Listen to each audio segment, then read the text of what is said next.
My wife demanded, "I want a divorce, my mind is made up." I replied with a single text message. That text message contained proof of her lover's multiple other affairs, and she frantically changed her mind about leaving me, but I am done. I, 45, am just processing.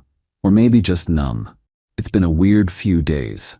3 days ago, Wednesday morning, I was elbow deep in a quarterly budget review. Riveting stuff, I know. When my phone buzzed. It was Julia, 42F, my wife of 12 years. The message was short, sharp, and hit me like a rogue wave. "Julia, Alan, this isn't working. I want a divorce. My mind is made up. Don't try to change it. My lawyer will be in touch." 12 years, poof. Gone via iMessage. No discussion, no we need to talk, not even a tearful confession over lukewarm coffee. We'd literally been discussing a potential vacation to see the cherry blossoms just last weekend. Everything seemed normal, or what I thought was normal. I just stared at the screen. The words swam. Hurt? Oh yeah, that was there. A dull ache behind my ribs. Anger? Simmering, but mostly this weird icy calm settled over me. She wanted clinical? She'd get clinical. My reply was even shorter than hers. Okay. Then the fog started to clear and the pragmatist in me took over. Lawyer will be in touch. Right? That means the gloves were off? The shared life we built was now a list of assets and liabilities. It was surprisingly easy to detach, almost like observing a character in one of my own stories. A little backstory. I'd always been a bit of a quiet observer. A few years back, Julia had started acting distant. More late nights with clients, more hushed phone calls she'd take in the other room. I wasn't born yesterday. Hired a discreet PI, a chap named Bruce, just to see what was what. He was a quiet, unassuming fellow, not at all what you'd picture for a PI, which probably made him better at his job. Cost a pretty penny, that retainer from Author Earnings Inc. But the peace of mind, or rather the confirmation of my suspicions, was priceless. The report was thorough.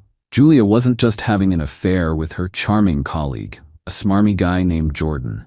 Oh no. Jordan, it turned out, was juggling Julia with at least 2 other women. The PI got photos, text message screenshots from a burner phone Jordan was dumb enough to use. Even a recording of Jordan bragging to a mate about his roster. Classy. I'd sat on that information for 6 months. Part of me, the stupid, hopeful part, hoped maybe things would fizzle out. Maybe Julia would come to her senses and I'd never have to confront this ugliness. Her text demanding divorce, however, was the final, undeniable act. It wasn't just a rough patch anymore. It was a deliberate severing.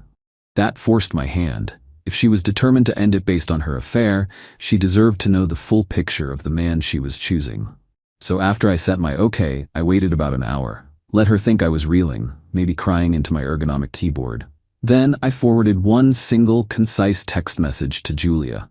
It contained a crystal clear photo of Jordan, hand in hand with a redhead, leaving a boutique hotel, not the one Julia thought they frequented. Timestamped, last Tuesday. A screenshot of a text from Jordan to Rose3 saying, "Can't wait for tonight, baby. Julia's being a drag lately." A snippet from the PI's audio. Jordan's voice clear as day, laughing about how he had Julia wrapped around his little finger and how she was good for a fancy dinner or two. Then I turned my phone off, went back to my spreadsheets. Weirdly, the numbers suddenly seemed much more straightforward than human emotions. Update 1. 24 hours later. Well, that escalated quickly, or rather de-escalated from her end and then shot straight back up into crazy town. Phone stayed off for a good 3 hours yesterday. When I finally turned it back on, it was like a digital fireworks display. Missed calls 37, voicemails 11, increasingly hysterical. Texts. So many texts. They went something like this. "Julia. Alan, what is this? This is fake. You can't be serious. Where did you get this? Alan, pick up the phone. We need to talk. This is a mistake. Okay, maybe Jordan isn't perfect, but we can work through this. I didn't mean the divorce text. I was upset. My mind isn't made up. Alan, please. You can't do this to me. After everything. That redhead is probably his cousin. You're trying to ruin me. I'm coming home. We are talking about this. I'm not getting a divorce."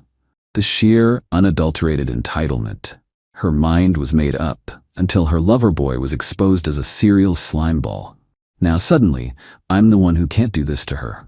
Fascinating. I didn't reply to any of it. What was there to say? Around 6 p.m., my doorbell rang. It was Julia. looking like she'd wrestled a badger and lost. Mascara tracks, wild eyes. "Julia Allen, let me in. We need to talk about this misunderstanding." Through the intercom, calm as a cucumber. "Julia, you said your lawyer would be in touch. I'm respecting your wishes. All communication goes through legal channels now. But I don't want a divorce anymore. That was a mistake. We can fix this. You and I can fix this. Me, the only fixing I'm interested in is fixing myself a stiff drink. My lawyer, Miss Natalie, will be reaching out to your lawyer. That is, if you've actually retained one as you confidently stated. If not, she'll await contact from whomever you eventually choose. You can't just kick me out. This is my home too. Technically, the house is in my name. Prenup. Always listen to your cynical author friends, kids. Me, you left, Julia. You declared your intentions. I'm merely following through on the path you set. You'll have a chance to retrieve your personal belongings supervised at a prearranged time. She actually started crying then. Real tears, I think. Or maybe just frustration that her little bombshell had backfired so spectacularly. Julia, but what about Jordan? He said I was the only one.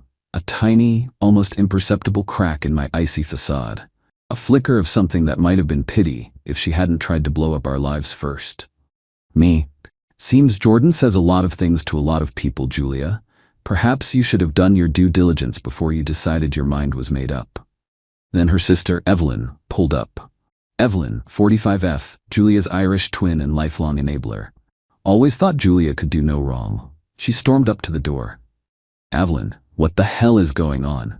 Julia is a mess. You sent her some horrible things. How could you be so cruel? Cruel? I believe Julia initiated cruelty when she texted me demanding a divorce with no explanation after 12 years, Evelyn. I simply provided some clarity on her chosen path. She made a mistake. She's emotional. You know how she gets. And that Jordan guy, he's probably just misunderstood. Oh, the mental gymnastics. Impressive. Me, misunderstood with 3 different women? That's quite the misunderstanding. Look, I'm done talking. Lawyers, that was the rule, still is. I cut the intercom, drew the blinds, poured that drink. It didn't taste as good as I thought it would. But the silence was golden. Update 2. 1 week later. It's been a fun week. And by fun, I mean a relentless barrage of entitlement and attempted emotional blackmail, sprinkled with some truly pathetic dirty tricks. Julia and Evelyn apparently went straight to their parents, Ralph and Diana. Lovely people, usually. But when it comes to their precious Julia, blind as bats. Got a call from Ralph, 70M. Ralph, Alan's son, Diana and I are very concerned.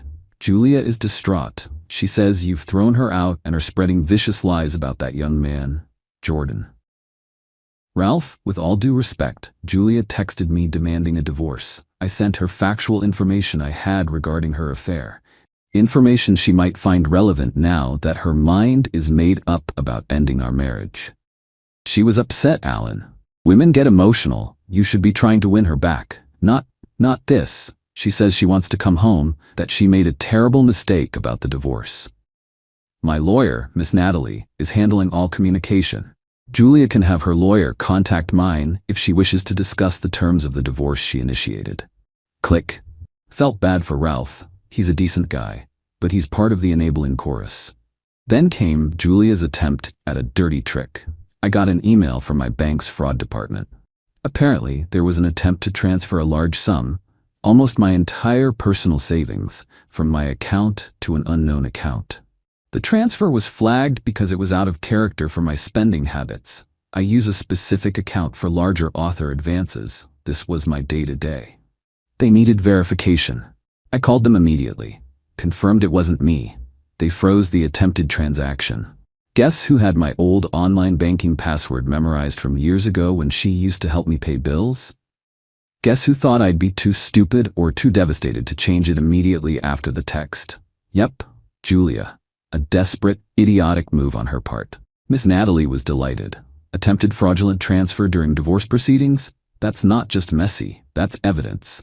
Julia must have realized it failed because then the text started again, this time directly to me. So much for lawyer will be in touch.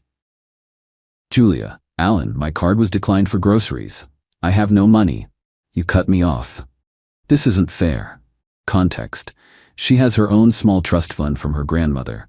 It's not a fortune, barely enough for a few months' rent if she budgeted carefully, and certainly not for her usual lifestyle. Accessing it probably requires more effort than crying to me. Plus, she'd likely rather chew off her own arm than touch her capital while she thought she could still squeeze me for daily expenses. Julia. Jordan isn't answering my calls. This is all your fault. You ruined everything by showing me those things and making him hate me. The logic is astounding, isn't it? Apparently, I'm to blame for Jordan's actions after his deceptions were revealed. Julia, I need money for a lawyer. You have to give it to me. It's marital money. That lawyer I mentioned before was too expensive once he heard the details. Reminder, prenup, and her initial claim of having a lawyer ready was clearly just bravado. My response to all of these? Screenshot. Send to Miss Natalie. No reply to Julia. The entitlement is breathtaking. She blows up the marriage, gets caught because her side piece is also a piece of work, tries to drain my bank account, and I'm the bad guy because she can't buy gourmet cheese without using my money. Evelyn also tried a new tactic. Facebook. A mutual acquaintance, probably aiming to stir the pot, forwarded me a screenshot of Evelyn's vague, teary status about watching someone you love be destroyed by a cruel, heartless man, and how some people will do anything to save their own ego. Tagged a bunch of our mutual friends. Cute. A few flying monkeys chimed in with sympathetic noises. I blocked Evelyn immediately after seeing it, not playing these games. Natalie is preparing a formal offer. Generous, considering. She can have her personal belongings, which are already boxed up in the spare room, clothes, shoes, those weird porcelain dolls she collects. A modest lump sum as a gesture despite the prenup, just to be done with it. The condition? She signs the papers, no contest, and a strict non-disclosure agreement about me, my work, and our life. If she fights, if she tries to drag this out, the offer is rescinded, and we go to court with all the evidence of her affair, Jordan's other women, and her attempted bank fraud. I'm not looking for revenge in the dramatic burn-it-all-down sense. I just want her gone. The fact that her own choices, her own greed, and her lover's duplicity are the instruments of her current discomfort? That's just an interesting plot twist. I actually slept through the night last night. First time in a week. The quiet is starting to feel less like silence and more like peace. Final update. 2 months later, well, it's done. Over. Finito. The divorce papers were signed, sealed, and delivered last week. It took a bit longer than expected, mostly because Julia, true to form, tried every last-ditch trick in the book. After my last update, Ms. Natalie sent the settlement offer. Juliet initially refused to even have the cut-rate lawyer she eventually managed to hire look at it. She sent me a barrage of emails. My spam filter is now my best friend, alternating between begging, "I made a mistake, Alan. I love you. Jordan was a symptom of our problems. We can fix us," and threatening, "You'll regret this. I'll tell everyone what you're really like. I'll take you for everything." Her sister Evelyn and her mother Diana also kept up the pressure campaign. Calls, texts to my family members, even a passive-aggressive casserole left on my doorstep. I donated it to a local shelter, unopened. Their narrative was that I was a cold, calculating monster who had lured poor, innocent Julia into a moment of weakness, the affair, and then pounced. The mental gymnastics were Olympic level. The turning point, I think, was when Ms. Natalie formally submitted the evidence of Julia's attempted fraudulent bank transfer to her lawyer, a rather green chap who looked overwhelmed, along with a gentle reminder of the potential legal ramifications for Julia. Suddenly, this lawyer was much more willing to discuss the settlement. He probably advised Julia that her position was untenable. Then came the final act of entitlement. Julia, through her hapless lawyer, demanded more money. She wanted half the value of the house. Again, prenup, solely my name, bought before we even met. She wanted lifetime alimony. She wanted my vintage Omega Speedmaster, a gift from my late father. Are you kidding me? She even wanted rights to characters I may have based on her in my future books. LOL. Ms. Natalie just calmly reiterated, "Sign the original offer, or we proceed to court." And all of this, the affair, Jordan's other women. Ms. Natalie's team had, for funsies, tracked down Rose the redhead and another dalliance of Jordan's, both willing to provide statements about his methods. The attempted bank fraud becomes public record. and the generous lump sum disappears. Faced with actual consequences, with her dirty laundry about to be aired very publicly, Julia finally caved. Her lawyer, who I suspect was getting tired of her client's theatrics and probably just wanted the case off his desk, strongly advised her to take the deal and run. So she got her personal belongings, a moving company, supervised by a neutral third party, retrieved them. I wasn't even there. She got the lump sum, which is enough for her to land on her feet if she's smart, but not enough to maintain the lifestyle she was accustomed to with me. And she signed the NDA. The revenge? The best part is the fallout on her side. Jordan predictably ghosted her the moment he realized she was no longer attached to my income and the fun was over. Heard he's already moved on to someone new. Shocking. Julia is apparently staying with Evelyn, and from what little I've gleaned, a mutual acquaintance who couldn't resist some gossip, it's not going well. Evelyn is discovering that emotional Julia is also expects to be waited on hand and foot and contributes nothing Julia. The enabling is apparently wearing thin now that it directly impacts Evelyn's couch and grocery bill. Her parents are still supporting her, I'm sure, but they can't fund her old life forever. She'll have to get a real job. Or find another Jordan, I guess. As for me, the first few weeks were quiet. Too quiet. I found myself listening for her key in the door. But that faded. I've started writing again. Ideas are flowing. My agent loves the new darker edge to my protagonist. Funny that. There was no screaming match, no dramatic courtroom showdown. I didn't have to do much. I just held up a mirror to her actions. The text message I sent her with the proof about Jordan wasn't an act of revenge. Not really. It was an act of information. She was making a life-altering decision based on a fantasy. I just provided the reality check. The fact that her grand declaration of "my mind is made up" dissolved the second her lover boy was exposed, that was the most satisfying part. It showed her whole "I want a divorce" charade for what it was. A power play. An attempt to either trade up or make me grovel. She just never anticipated I'd call her bluff and have an ace up my sleeve. She tried to play chess, but she was playing against someone who'd already read the end of the book. She thought she was the main character, but she was just a messy plot device in her own downfall. And me? I'm just the author, finally writing my own peaceful next chapter, and it feels pretty damn good. The so-called revenge was her facing the unvarnished, undiluted consequences of her own choices and entitlement. And honestly, that's better than any fictional revenge I could ever write.